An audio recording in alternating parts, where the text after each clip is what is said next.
For a session presented by American Express Travel, please welcome the President of American Express Travel, Audrey Hendley, in discussion with Skift President, Carolyn Cremens.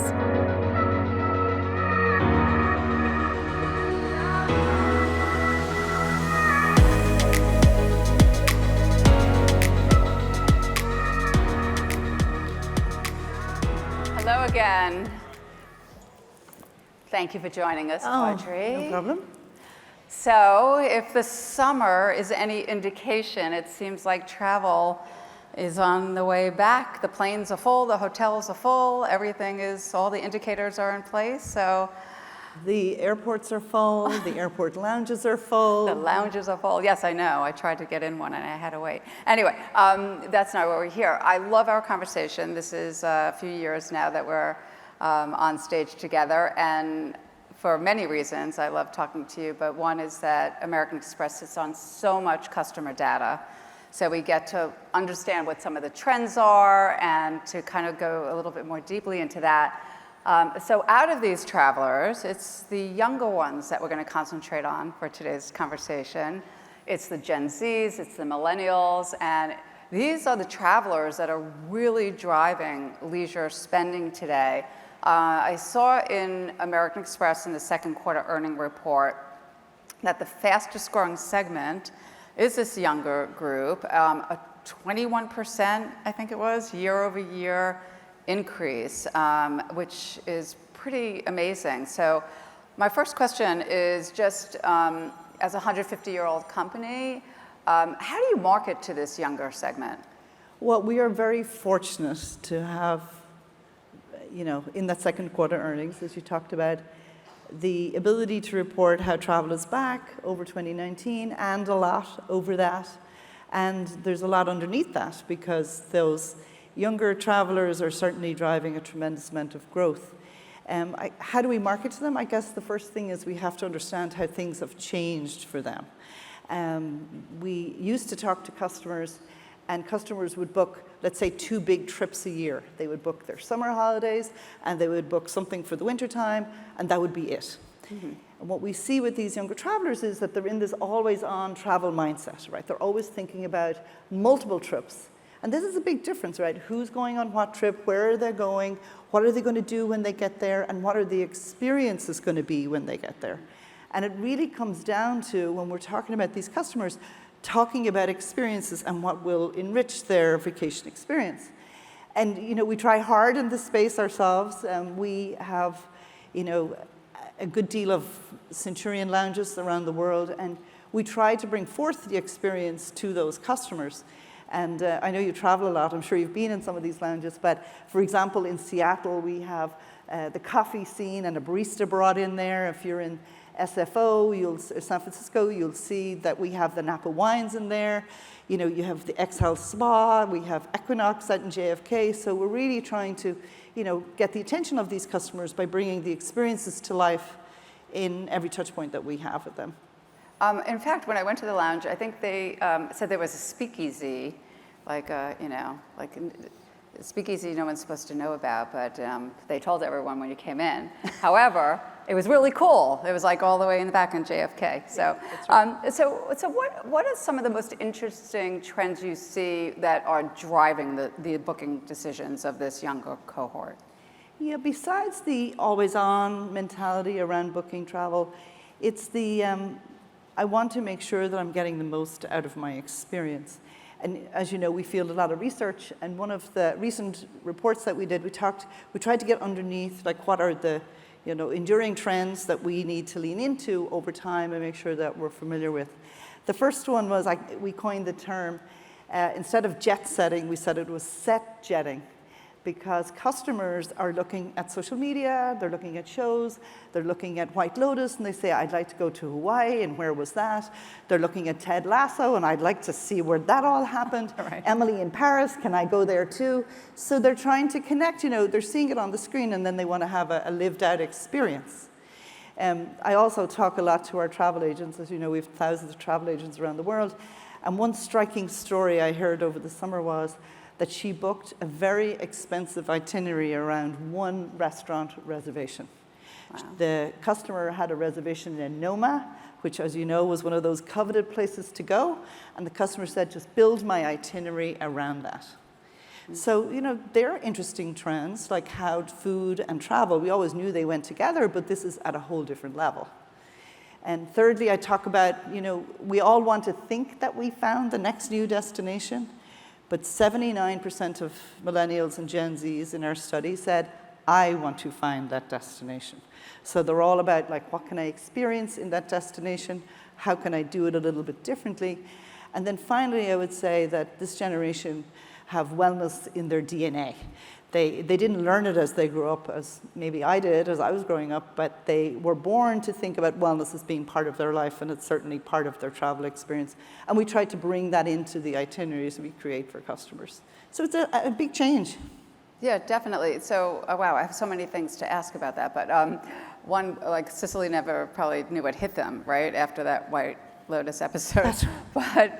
But yeah, no, that's fascinating. Do you think that when people want to discover these destinations, be the first to discover, is it like TikTok? Is it social media that's driving them? Because we're also, I think through some of the data that I've seen, is that you're seeing that TikTok, Instagram are all like really influencing each other. You don't need me to tell you, but we all know that. I was talking to our CMO recently, last week at American Express, and I was just saying, tell me a little bit about it, And she talked about just some seismic changes that she has seen in the work that we do at American Express.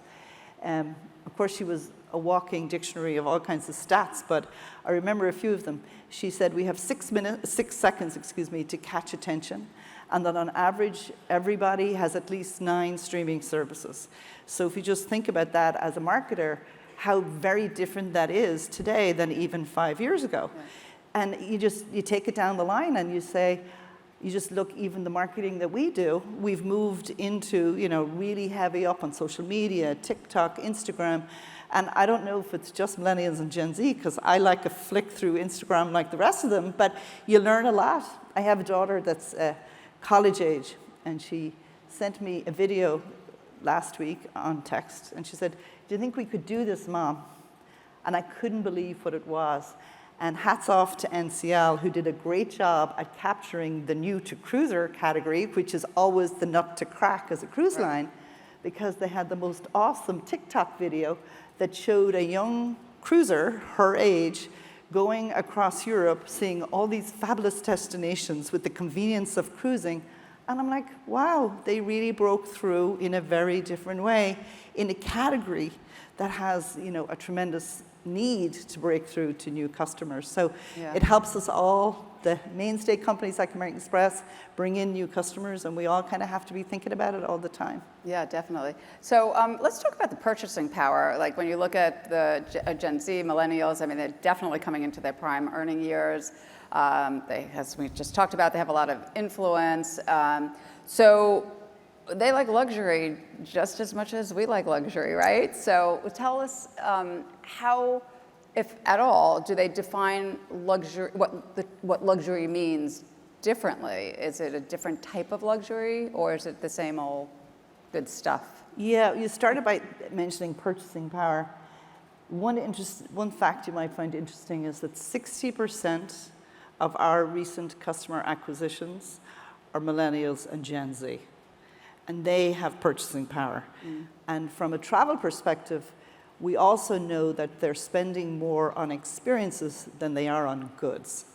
So if you're in the experiences business, that's great news, because if you take experiences, connected with their quest to understand what's going on in a destination and learn about a destination, they're willing to dig in, spend more to learn more in a destination. So they're really following their beliefs and the brands that they love, and that they're trying to bring that together in a travel experience.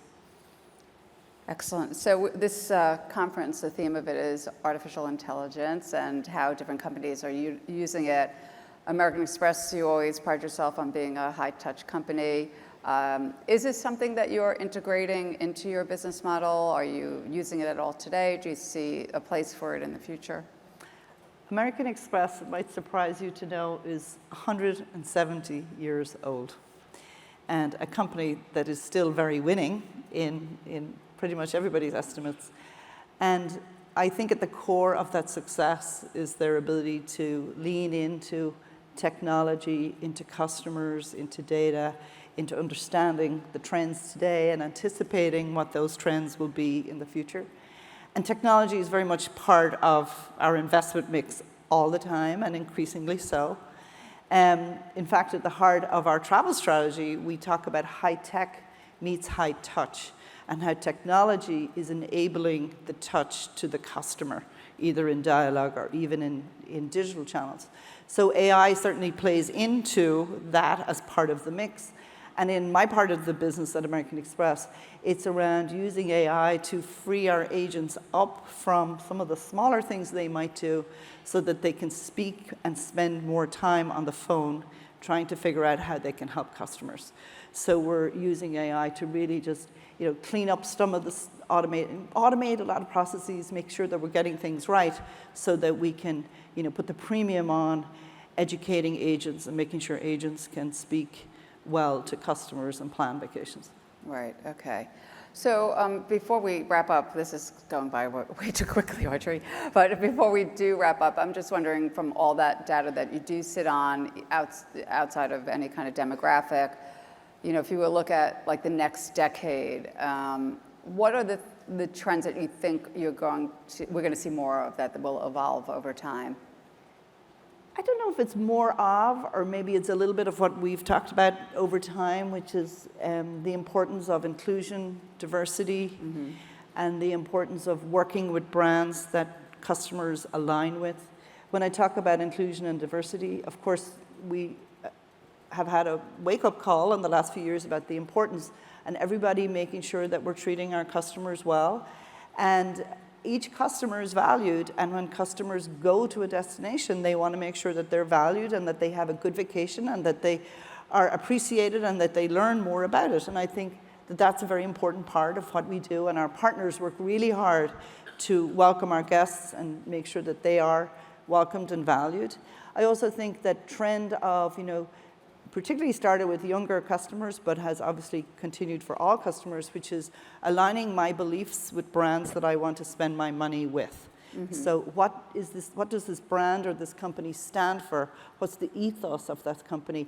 And do I relate to that? And do I want to spend my money there? And I think, you take the combination of inclusion, diversity, and alignment of missions and values, I think that that's where the future of travel is, and probably the future of many businesses.